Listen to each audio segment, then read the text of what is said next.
Hello, welcome to Turntable Class with GB Audio. Today on the bench we've got a Marantz TT5005 and I'm going to show you how to change the stylus. All styli are going to be different on different decks, so this is just this particular example. Some of them pull forward, some of them clip down. This one, you just take the sides and pull it downwards a little bit and then it unclips with a hook at the back. I'll turn it over so you can see the little hook at the back that hooks into the cartridge, and then the playing part is this little aluminium cantilever tube with the diamond stylus tip on the end of it. That's what actually tracks on the record. Now the replacement stylus is an ATN 3600, and here's how we put that back on.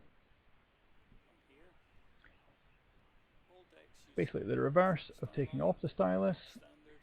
We want to get the hook up at the back first, into the cartridge, and then the front part just clips up into the head shell, and that's the job complete.